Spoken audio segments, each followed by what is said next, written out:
Let's do it, James. Jared. Oh, Jared. You're good. Oh. I will get a few names wrong this week, I think. Please. Good morning. Welcome, everybody. Good morning. We're in the Embracing Change room, and our first speaker will be Mark Irvine. Mark's decade of PPC experience has included analyzing data and spotting trends within over 30,000 Google, Bing, and Facebook accounts. Mark currently manages the PPC and SEO teams at SearchLab. He regularly presents his research on trends in the PPC industry on webinars and at conferences around the world. And his work has also been featured on outlets such as The Washington Post, MSNBC, BBC, and CNN. In 2019, Mark was named the most influential PPC expert in the world by both PPC Hero and Microsoft. Put your hands together for Mark Irvine. Thank you, guys. Everyone loves a Monday morning at 10 a.m. tech hustle, right? It is one of those things that you get to watch me truly excel in what I do best, which is figure out how to plug in my computer. But guys, I'm here to talk about some advanced PPC budgeting strategies. And again, I realize nothing says Monday morning at 10 a.m. like budget strategies. So I have the pleasure of opening up State of Search, talking about PPC, talking about money. And I realize that it's not everyone's favorite thing in the world to come in and look at a lot of slides with a lot of math on them. So instead of doing that, I'm going to talk about something way more fun. Obviously, I'm sure you hear it in my voice. I'm sure you see it in my iced coffee order. But I am not from Dallas. I'm curious if anyone else is traveling. Okay, sweet. Oh, most of you. All right, good. Good for you guys. I'm not sure about how people feel about work travel, but I do a lot of work travel. It has its blessings and it has its curses. If you want to watch my slow descent into... We're going to come up here, and we're going to do it manually, guys. Isn't it fun? Technology.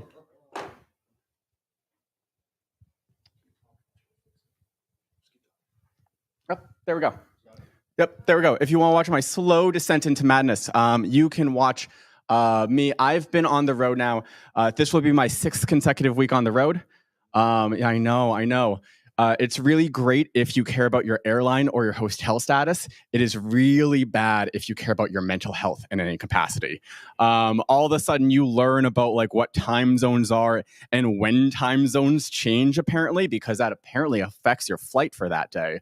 If you ever want to watch me slowly descend into madness for work travel, that is my Twitter. That is my Instagram. I'm going to do you a favor and not recommend following me on TikTok because you don't want to watch that. But there's a lot of great things to say about travel, and I can sum it up best in 2 words, and I call it per diem. Who here else has per diem, right? Okay. My boss, unfortunately, found my Instagram and has pointed out that might be my only nice thing that I say about work travel on my Instagram, and may have noticed a certain vice that I gravitate towards when it comes towards my Instagram. And shortly after discovering my vice on Instagram of how I love per diem, he then went and changed my per diem to $50 a day. Okay. I love SearchLab and I love my bosses, but they are pleasantly not here. So let's talk about that. So when you have $50 a day just for what you can eat, hey, you do have to do some planning. You do have to do some budgeting. Hey, I do love a coffee in the morning. I have a really easy breakfast. I eat very little for breakfast. That coffee is my breakfast, but I like to put up a pastry here because it sounds more healthy. And then lunch. Luckily, a lot of conferences cover lunch. A lot of work covers lunch. I'll have a very modest lunch here with another coffee, again, just because of another vice that I don't talk about. But then for dinner, I do make sure that I eat some real food. I have a nice dinner with that certain liquid beverage that I just need at the end of the day to make it all worth it. But during this travel, there's always my favorite part of travel is when I do see a client or a prospect on the road, because all of a sudden my boss has a very different budget for when he's paying for people who are not me to travel.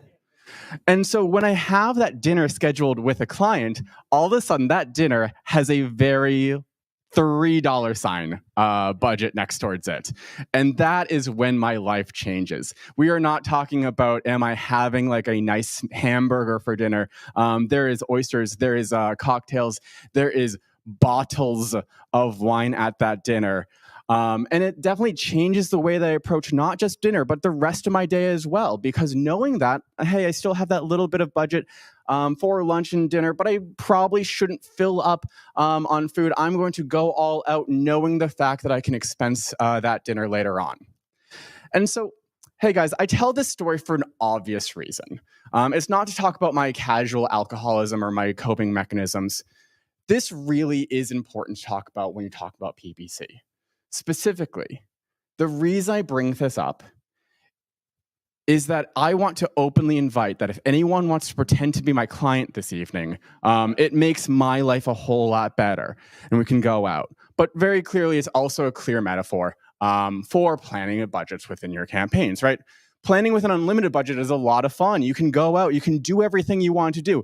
But most of us don't have that luxury. I primarily work with small and medium companies instead of small and medium brands rather than large brands, large enterprises. So when it comes down to planning with budget, we don't necessarily have the luxury of just spending whatever we want. And there's no shortage, even without considering Google, without considering Bing, without considering Facebook, without considering everything else. Google handles 3.5 billion searches every single day. You can buy a lot of them, and Google would love if you bought a lot of them. 15% of the searches that happen today have never happened before. That is an old statistic, and then every year Google reminds us that it's still an accurate statistic as well. So it's one of those situations you're not going to run out of traffic to buy in the PPC space. But when it comes time to planning that traffic, Microsoft and Google both give us some measures to quantify how large our current campaigns, our current keyword sets could go out and buy a scope of traffic. There's a lot of impression share metrics out there. I always refer back to the three most simple ones because they have a relationship to one another. You can take your impression share, which is how frequently your ads show up, add your impression share lost due to rank and your impression share lost due to budget. Those three numbers will always equal 100%. You don't need to look at necessarily top impression share. There's a lot of additional metrics within impression share, but these three will simply tell you how large that particular campaign's reach could be. Interestingly, when you look at this, most people, this is data from over 10,000, 100,000 search campaigns. This is a couple of years old, but I guarantee you it's still probably very, very accurate. I see it in every campaign that I work with today. When we look at how people go about generally, particularly small and medium businesses, go about acquiring impression share, we see that most brands have fairly small impression share. They're only capturing a small amount of that market. We're not looking to get 100% impression share, of course, but although a large portion of it is lost due to rank, there's still a significant, about a third of all impression share specifically lost due to budget. You could go about optimizing for either what's lost due to rank or lost due to budget. I'm going to specifically focus on budget today because it's still a significant share. Those metrics are readily available within the Google Ads interface. Of course, lost impression share due to rank could be decreased by increasing your bids, by improving your quality score, by optimizing for that auction. We could have an entire session track dedicated to just some of the tactics that you can use to optimize for rank. But budget is a fairly simple, straightforward one. It could be improved by increasing your budget. And so with that, I look at this as, hey, yes, absolutely. You should be considering about how do you optimize for rank? How do you optimize your quality score? How do you optimize your bidding? That is more than an hour's worth of session conversation. But anytime that you have a significant amount of impression share lost due to budget, that is actually a fairly quick and easy thing to optimize for. And I can talk about it in hopefully 40 minutes. And so when we start talking about how to optimize for this, we see that there's a lot of optimizations that we have when we talk about paid search that sound really smart, have very good intentions, but when it comes to a campaign that's limited by budget, may actually have some bad consequences. And this is really common when you consider how many campaigns we see that are restricted by budget. So let's say that you go in, you create this campaign, you got a new client, you launch this new campaign, you create this campaign, it's got a $100 daily budget. At a dollar per click, you're getting 100 clicks. Really easy math to start off the morning, right? You got some 5 conversions, a CPA of $20, and you're losing impression share both due to rank and due to budget. Now, that's a lot of numbers to look at a report at 10 a.m. on a Monday. Let's say your boss, your client, whoever you're talking to, they're really happy with what you're doing on this new campaign you launched. It's got a small budget. Hey, how can we get more conversions out of this? Now, an instinct a lot of us are going to have is, hey, it's doing well. It's got some good keywords in it. We should raise our bid on those top keywords, knowing the fact that that's going to, of course, increase our ad rank. It's going to show our ad towards the top of the SERP. More people are going to click on that ad at the top of the SERP, right? That's logic that we all understand, and that like our client is going to buy in real quickly. Yeah, let's do more. Let's raise bids. Unfortunately, the math of things, when we increase our bids, we increase our cost per click. On the same budget, in a budget restricted campaign, all of a sudden $100 affords us fewer clicks, which consequently means fewer conversions and a higher CPA. Yes, we've decreased our lost impression share due to rank, but we've also decreased our impression share overall, and we're losing more impression share lost due to budget in this case. What's very difficult for PPC marketers to really stop and think about is when it comes to campaigns that are restricted by budget, for your SMBs in particular, you're actually going to want to do the exact opposite of what your intuition would normally tell you. In the case where your campaign is limited by budget, the best way to get more traffic is to lower your bids. If you spend less per click at the same budget, all of a sudden you can afford more traffic and more conversions at a lower CPA.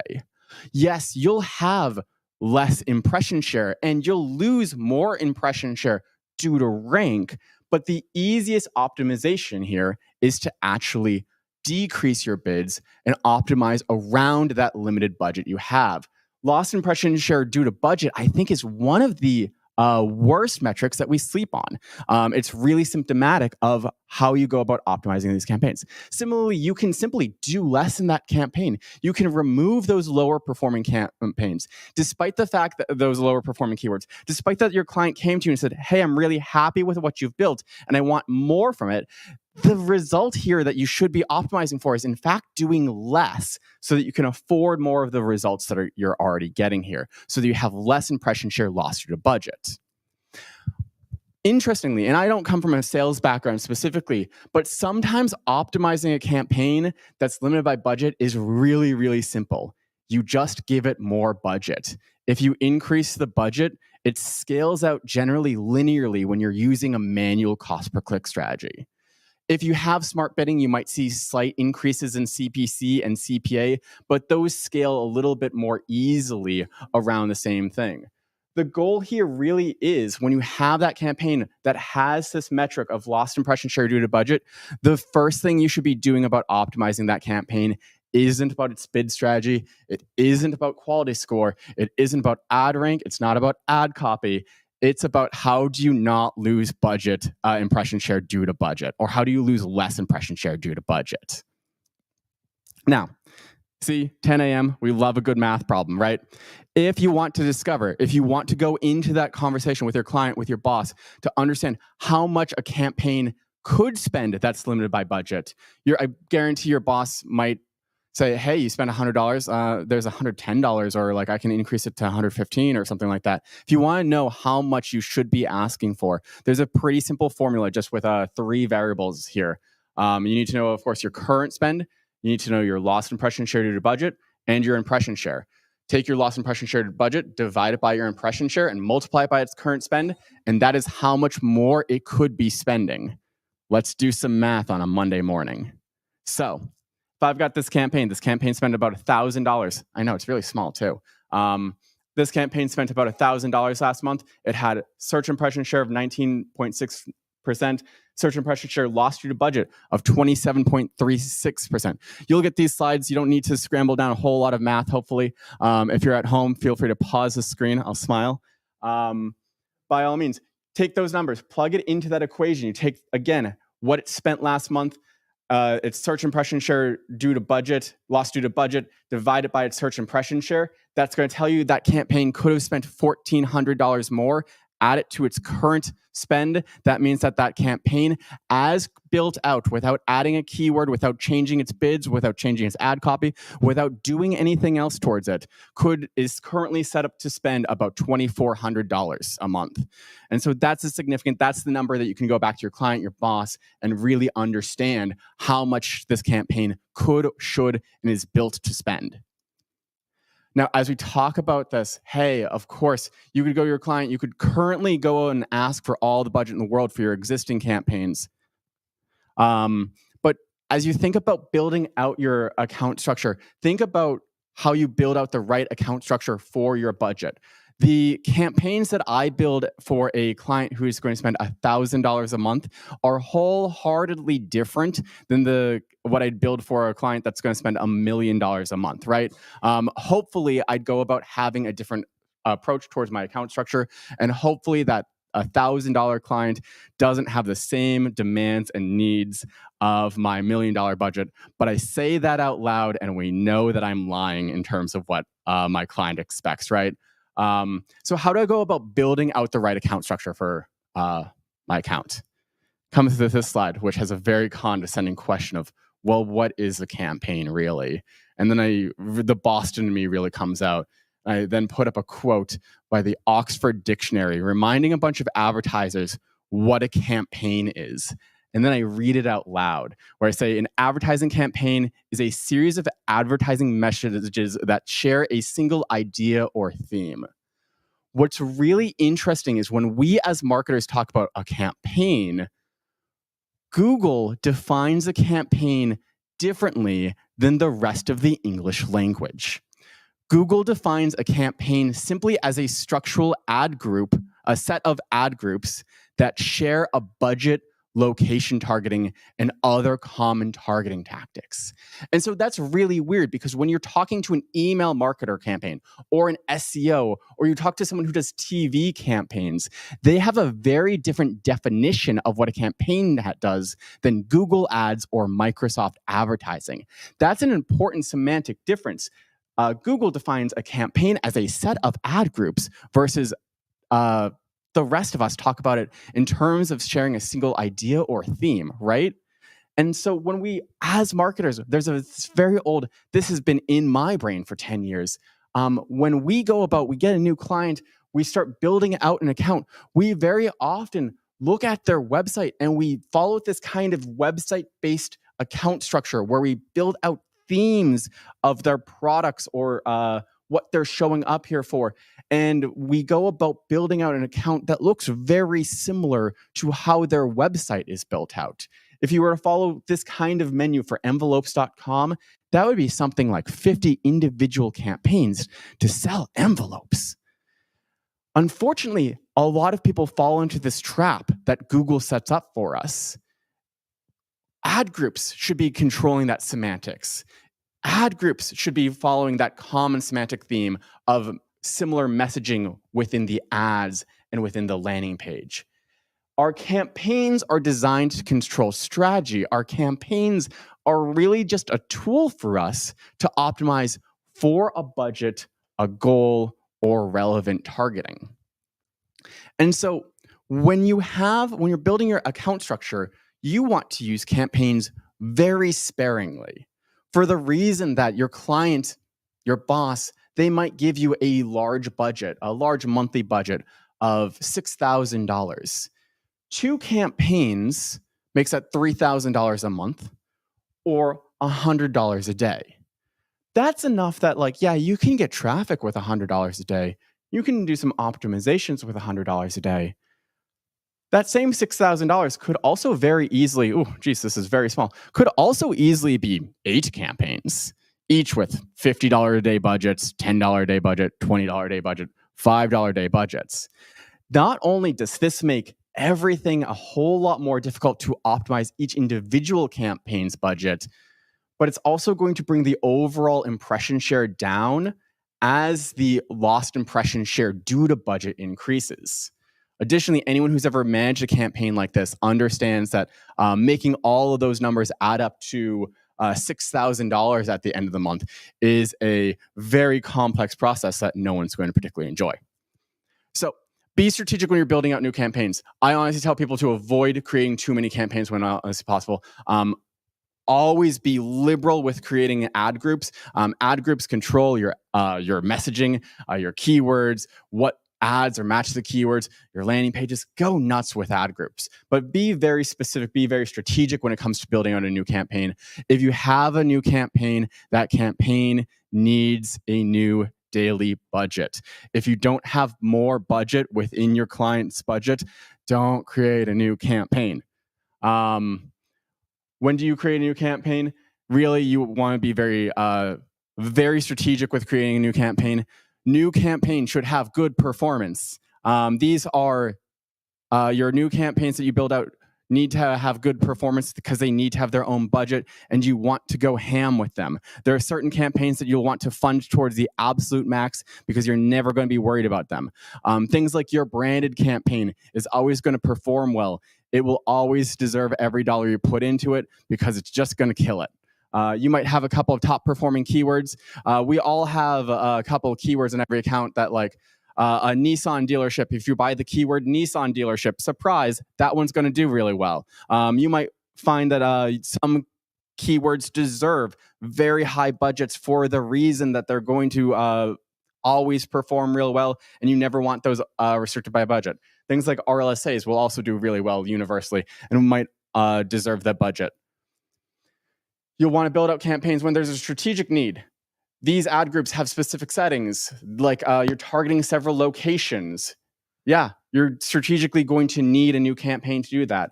Different networks, your display campaign is going to want to be separate from your search campaign because they have a different goal here. Obviously, you got to have a different campaign for different geographies or for different networks. Or you might want to build out a new campaign specifically because that set of keywords isn't expected to perform well, and you want it to have its own budget, but you want it to have a much smaller budget. I'm not going to swear on this because I know that it's being recorded, but this is my mess around and find out campaigns here. See how it took me a while to think of like another way to say that. Purple is not great on black here. But these are the ones that have mediocre performance. They're untested, they're untrue, and you don't want them to go and take a whole bit of budget. Give it that $30 a day budget, give that $50 a day budget with the idea that it's going to collect data, but it's not going to take away budget from your other campaigns.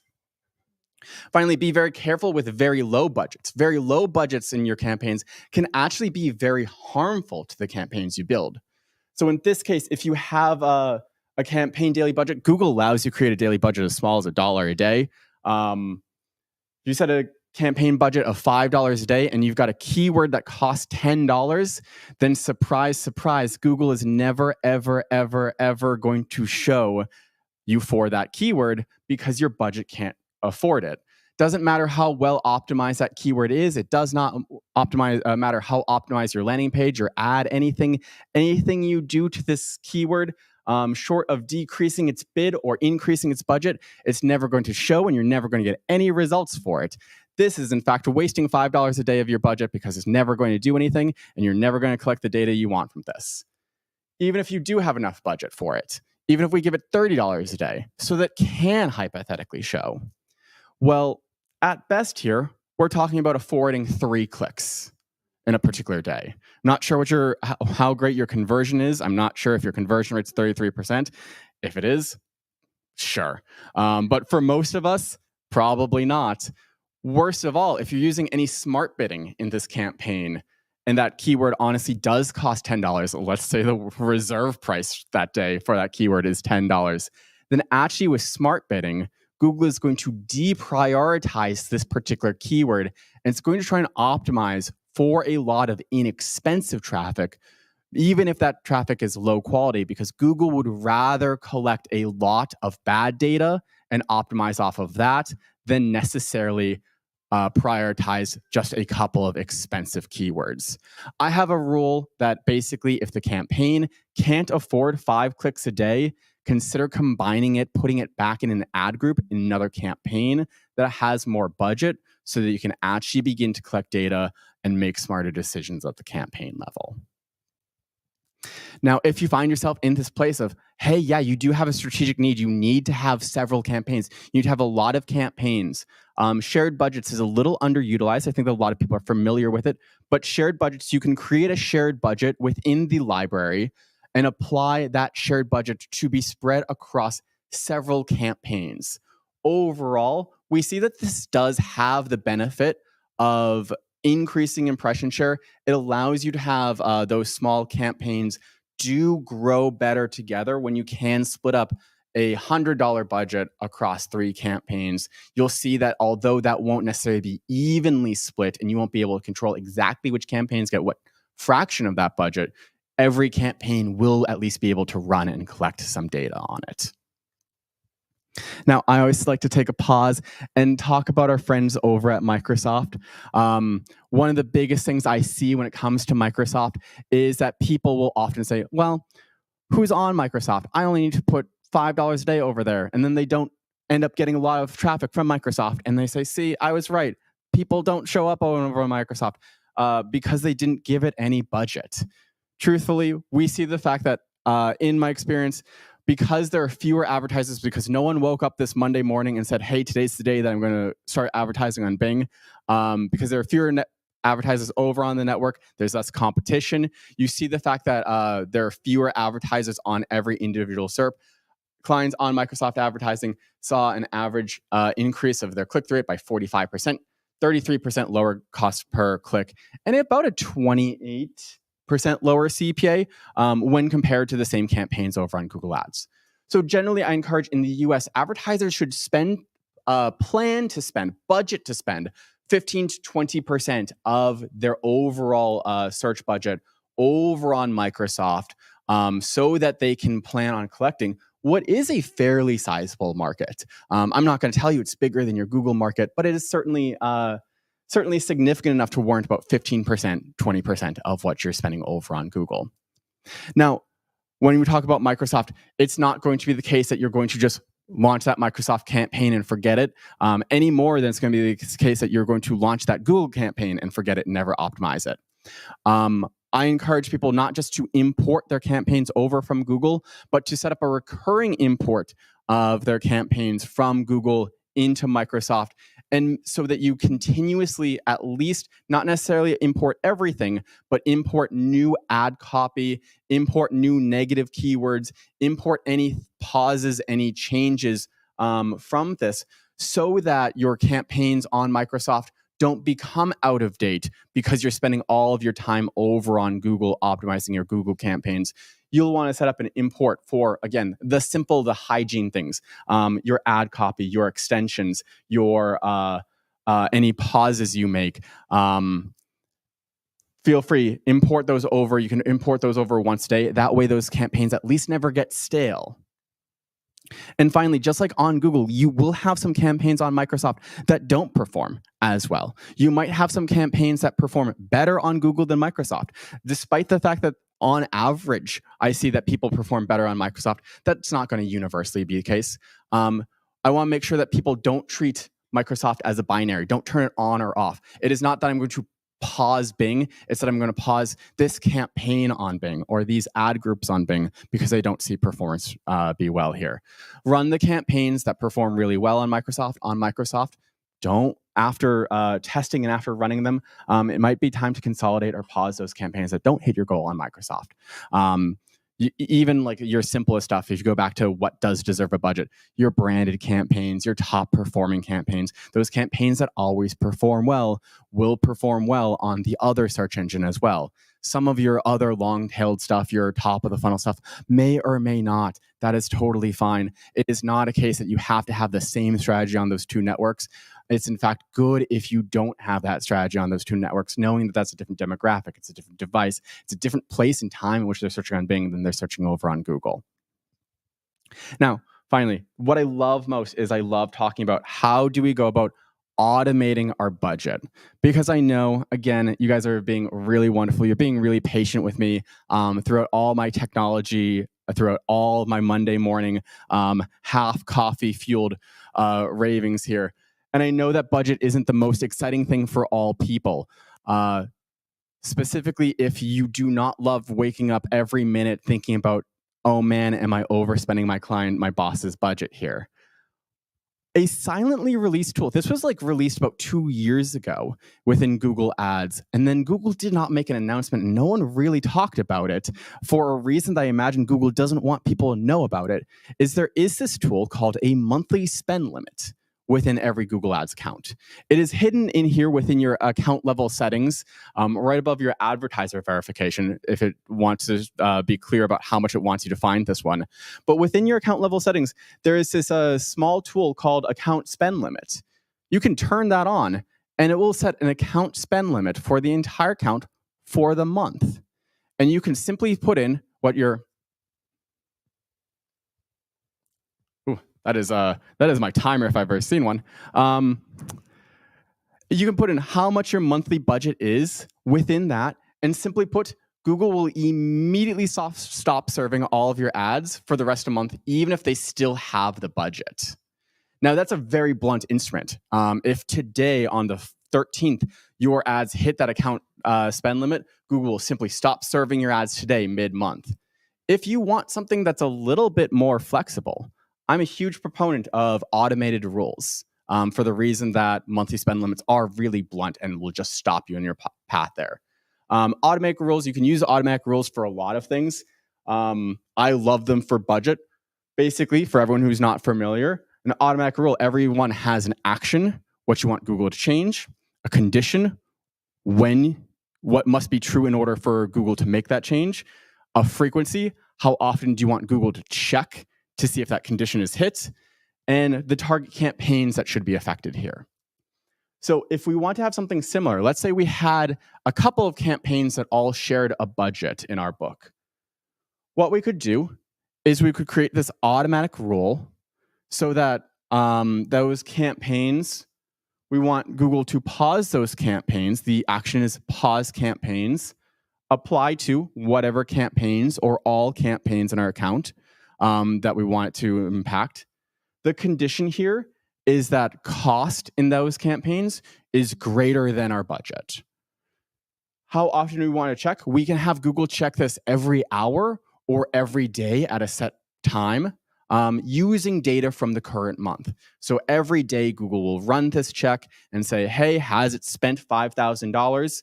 If not, I'm not going to do anything. If it has spent more than $5,000, I'm going to pause this. And you can even set it up so that Google will email you whenever this rule runs or anytime Google makes a change here. I really love this. I also love it for just simply optimizing or controlling my campaigns. Now, I know when we talk about budget, we often talk about my boss gives me a daily budget for what I can spend of $50, right? He does not mean, oh, Mark, you can spend $50 one day and $100 the next day. But Google, when I give Google a daily budget, it thinks that it can spend $100 on a given day. It can spend twice that. If we want to prevent Google from doing that, we can actually take back control of our daily budgets and have this create a rule that simply pauses our campaigns anytime it spends more than its daily budget. So we don't need to worry about the fact that Google can hypothetically spend up to twice as much of our daily budget in a given day. We can create this rule to pause selective campaigns on the condition that that spend is greater than the daily budget, and it will check every single hour using data from that day. If it ever does overspend, we will immediately pause, and then I create a parallel rule that enables those selected campaigns at 12 a.m.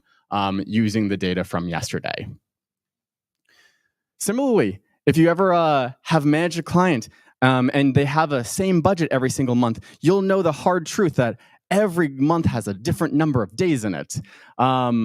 And you can wake up on January 1st with your hangover from New Year's Eve and go about doing math on January 1st to figure out that you need to increase or decrease your clients' budgets based off that. Or you can just create a series of rules that will increase your daily budgets on the first of the month based off of how many days are in the following month here. Simple changes like this can prevent you from having to go in and necessarily create those update your clients' campaigns on the first of the month, on a holiday, on a Saturday, on a Sunday. Simple automations like this keep things really easy, keep things really breezy. You don't need to go in and wake up and make optimizing your clients' budgets the very first thing you do in the morning in the beginning of the month. Similarly, although we set a daily budget, if you find yourself in a B2B world or a B2C world, or if you find yourself in an e-commerce world and you've got Black Friday coming up, you'll know that although you set a daily budget, not every day is necessarily worth the same amount of money here, that your search is going to be wildly different. If I'm buying a B2B software, I'm going to hopefully be a lot busier Monday through Friday than I'm going to be on a Saturday and Sunday. I might want to have different budgets for the week and the weekend, but I don't want to spend my Saturday morning optimizing my clients' daily budgets.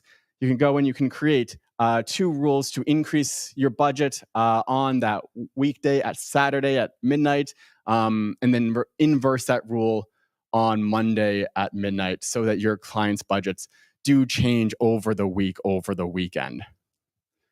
Finally, you can set up some automations here. If your client is flexible, we've all heard those words, oh, I've got unlimited budget so long as performance is good. Yeah, I'll believe it when I say it. But if that's actually the case and they do have unlimited budget so long as the client as performance is good, you can automate. You can call it bluff on this. You can automate that within the account itself. You can have it to increase their campaign budgets by a certain percent on the conditions that on a given day, it's currently got some amount of conversions. I put in a barrier. I don't like making this rule off of a small number of conversions. I put in a barrier, again, of 5 just to make sure that you're not catching anything else here. And the second condition of that CPA or that ROAS is hitting some kind of goal. You can have this run either daily, or I have it run often multiple times a day so that it will see how well things are going. If it runs at noon and things are going good, I'll give it more budget throughout that middle of the day. It can run again at 3 and 6. And if that performance is still good, it can really catch the wave of whatever it's running here. The inverse is also true. We've all had that client press release. That client has said something, searches are going wild for this client, and wow, things are not going well. Have a client named Palestine Toyota, in case you're really curious about how that's going. The opposite, you can go in here and you can automate things so that you can pause or even decrease your campaign budget if performance all of a sudden starts tanking without you necessarily catching it. You can automate this, again, the action being decrease your campaign budgets by a percentage, or pause that campaign if you see that its spend is greater than some expected amount at that time of the day. The CPA, the ROAS is bad. You can run that. And this is specifically one of those things where you're going to want to have those a notice emailed to you when that when this rule runs, because it's running, because something bad is going on. It'll draw your attention to what's going wrong in your account. Okay, guys, I spoke very quickly. I went through 50 slides with some technological difficulties. I appreciate you guys listening to me. I am going to recap real quickly before my laptop battery dies. Top points. I do strongly believe that impression share loss due to budget is a very valuable KPI and a very misunderutilized KPI. We talk about spend, we talk about conversions, we talk about CPA, we talk about ROAS. There's a lot of things out there. A lot of smart people in PPC will tell you about how to optimize for all those metrics. Impression share loss due to budget will specifically impact the way that you manage this campaign and impact both your budget and your bidding strategy for this. It'll be very opposite than managing a campaign with blue skies. Your account structure can easily complicate managing budgets. My advice is to keep things simple whenever possible because you do not need 40 campaigns within this client account. Hopefully, generally, you can find the fact that most of these campaigns are all doing the same thing. They just have different keywords in them. Use a simple account structure whenever possible and use shared budgets where you can to simplify that budgeting strategy here. Plan to be on Microsoft. Plan to be on Bing. I make the recommendation that you don't that you don't budget for less than 10% of your budget over on Microsoft for the reason that if you budget less, you're going to get less and it becomes a self-fulfilling cycle here. And finally, create some automatic safeguards for your budgets. Monthly spend limits. No Google rep is ever going to tell you about monthly spend limits for the reason they don't want you to know about it. Monthly spend limits are wonderful. Automated rules help you do a lot of things smarter and a lot of things easier on the first of the month, your weekends, times in which you don't want to open up ads.google.com and think about managing a budget. Guys, I hope you have a really great event. My name is Mark Irvine, and it's been a pleasure.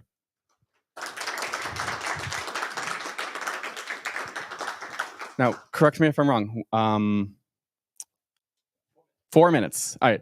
I can take 2 questions. Yes. When you were talking about the last few slides with adjusting, making goals with the budget, do you think it's just effective to use bid adjustments with automated? You absolutely can use bid adjustments. My problem with bid adjustments is that like Google's increasingly pushing smart bidding, performance max, a lot of things in that bucket. If you're using any smart bidding, Google reads bid adjustments very differently. If you're using like maximize conversions, for instance, Google doesn't read bid adjustments at all, right? So I find that like changing a budget will influence Google's bidding strategy there for those smart bidding. I would encourage you to make bid adjustments over more of a longer period of data than necessarily like individual daily performance. Generally, I think that like a learning period for bid adjustments is something like 10, 14 days. I look at like bid adjustments on the monthly basis based off of what's working well, what's not working well, and making those adjustments more at like that smart strategic level. I wouldn't love automating. I've heard both sides of it.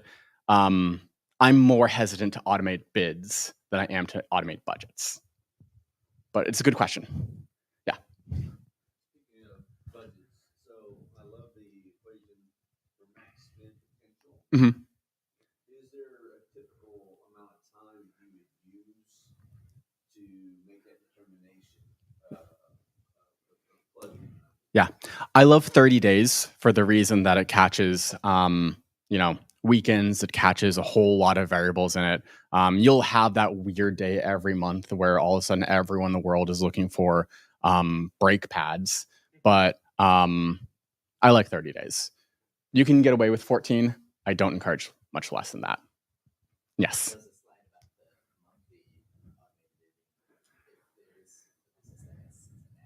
Mm-hmm.